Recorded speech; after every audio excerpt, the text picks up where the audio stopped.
And the award goes to the Philippines. Number 1 in the world in daily smartphone usage. Another one in the books. Oh, nakaka-proud nga ga. Every single day, the average Filipino checks their smartphone over 100 plus times, believing na sa pag-scroll sa social media updates and watching political commentary ay nagiging mulat at informed sila. It looks like productive time, pero ang realidad ay kabaligtaran. Consuming high-speed information does not build intellect. It slows it down. And one major factor ay kung saan mo pinupulot ang impormasyon na to. In this digital age of social media, hindi ka dapat agad naniniwala. Even what I'm saying here in my videos, kabayan, I highly suggest that you fact-check because I do try my best bigyan kayo ng totoong impormasyon. Pero with fake news, you are merely consuming highly engineered distracting slop designed to keep you in a state of psychological overload. Akala mo updated ka, but the system is actually training you to become highly opinionated on issues na hindi mo naman talaga naiintindihan.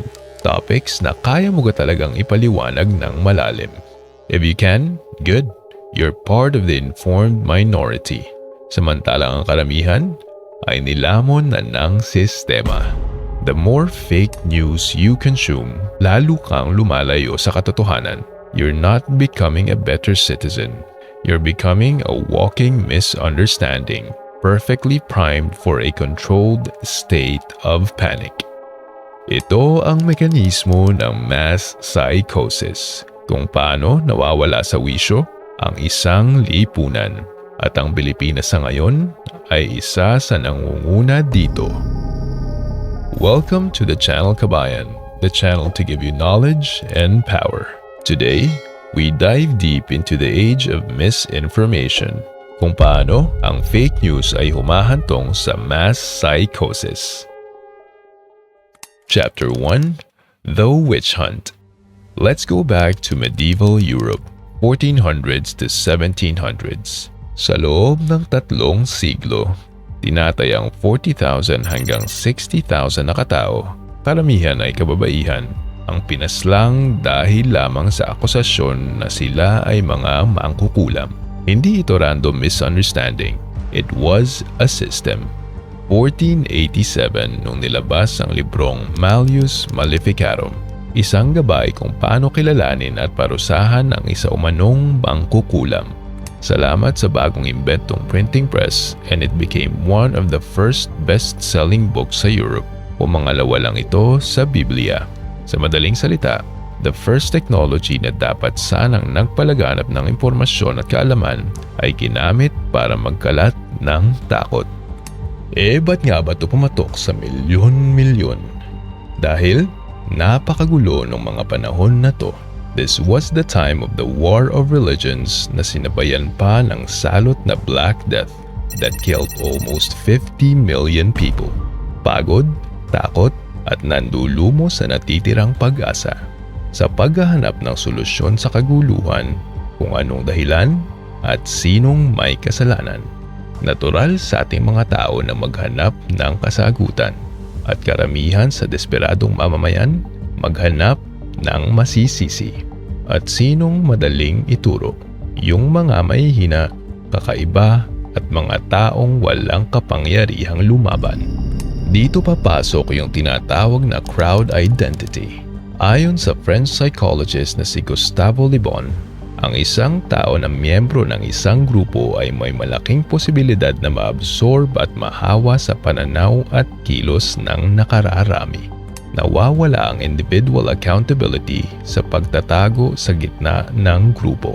Dito, madaling napapasunod ang mga miyembro ng isang leader, kung saan madaling mangibabaw ang emosyon at imagination laban sa logic and reasoning. Iyan mismo ang nangyari sa ilang daang taon ng witch craze o early modern witch hunts. Natapos lang ang kabaliwan na to sa pagdating ng tinatawag na Enlightenment kung saan sinimulang hingiin ng mga eskolar at abogado ang ebidensya bago sila maniwala. Doon, unti-unting napalitan ng katwiran ang takot at superstition. The lesson, ang kamangmangan kapag sinabayan ng takot at ipinakalat ng mabilis ng walang anumang pagkumpirma o ebidensya ay maaaring maging sanhi ng malawakang karahasan. Now, almost 300 years when that tragedy ended, muli tayong humaharap sa parehong sitwasyon, just in a modern shape and form. Chapter 2: The Fake News. Kung dati, printing press ang ginamit para kumalat ang kasinungalingan, ngayon, do you know what it is? Ano pa nga ba kundi social media? This time, hindi na rin kailangan magbasa ng buong libro kada tao. Ngayon, isang post na lang sa loob ng ilang segundo, alam na agad ng milyong-milyong tao sa buong mundo. At dito, talamak ang tinatawag na information slop. Kung mayroong AI slop, ito naman in terms of fake internet news and content. Dahil sa walang katapusang content online, even on your own personal feed, pakiramdam mo'y updated ka. Pero pakiramdam mo lang yon. Sa dami ng nadaanan mong impormasyon, it doesn't mean na naiintindihan mo ng lubusan ang lahat ng to. It is all surface level consumption. Ika nga ni Lola, pasok sa kanan, labas sa kaliwa. The algorithm was not designed to teach you. Dinisenyo to keep you scrolling. That's why, kahit sa news headlines, the priority is not what's most accurate, but what is most engaging. Paunahan ang labanan. That is why the evidence suggests mas mabilis kumalat ang fake news kaysa totoong balita online because it's more emotional and attention-grabbing. Sa Pilipinas, hindi ito ideya lamang. We were labeled by researchers as patient zero according to the global disinformation epidemic noong 2016, and the pattern continues today. Dito umano na obserbahan ang modernong pamamaraan ng coordinated fake news bago pa man ito ikinalat sa ibang bansa. May dokumentadong troll farms, coordinated fake accounts at thread tagging kung saan ang sino mang kumalaban ay matatatakan na kaaway ng bayan. At hindi lang digital ang effect nito. May mga activist at ordinary citizens na nasangkot sa aktwal na karahasan, all because of wrong accusations na kumalat online. Keep in mind that this does not happen on one side only. In the past elections, both sides used this tactic, all because it's effective. And it's easy to see the similarities kung anong mga nangyari nung panahon ng witch hunts.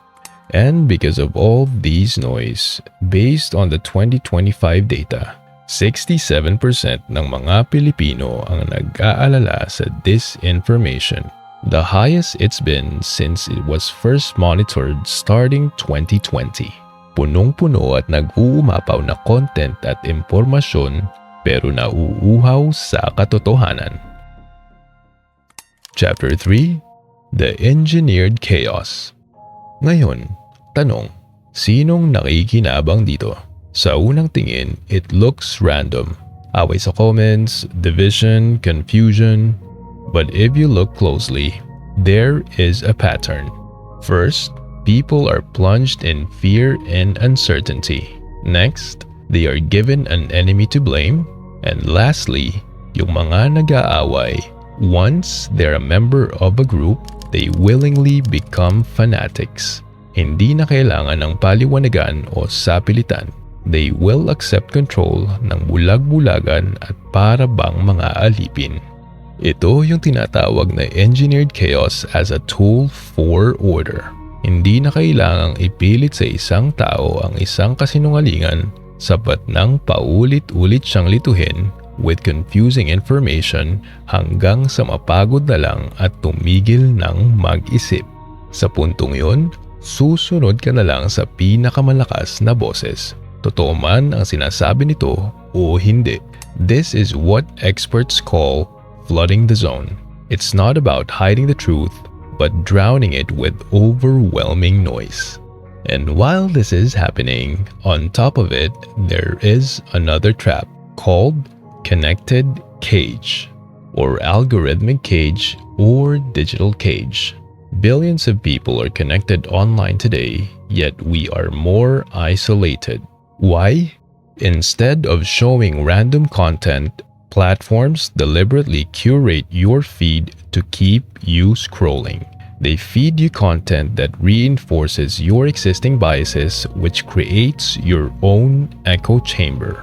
Parang applicable rin to sa totoong buhay. When you disagree with an opinion on social media, it's no longer a simple misunderstanding. Bigla ka na lang naging kaaway. Ang cellphone na dapat nagko-connect sa'yo is the very thing isolating you from people who do not share your worldview.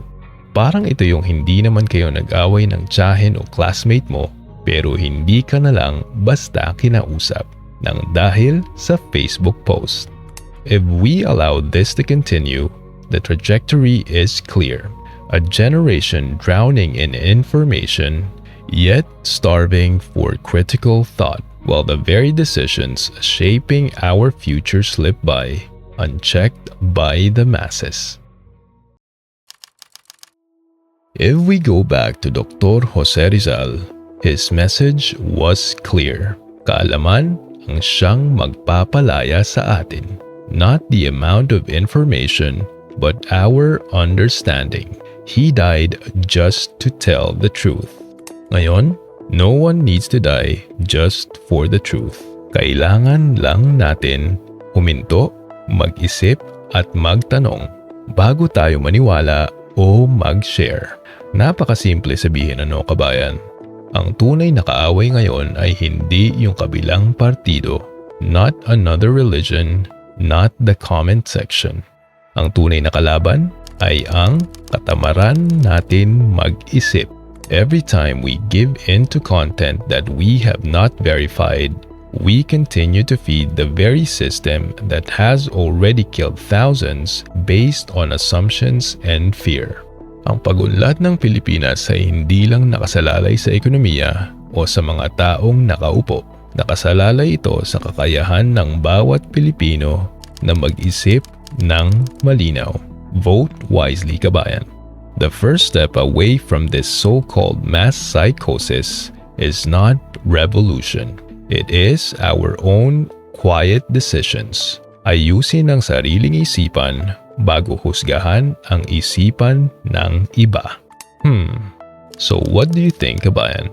Let's have a discussion in the comment section. For sure, everyone has experienced this. Kung hindi, ano ka, alien? Share your experiences below. And how did you deal with it? Did you join the gang?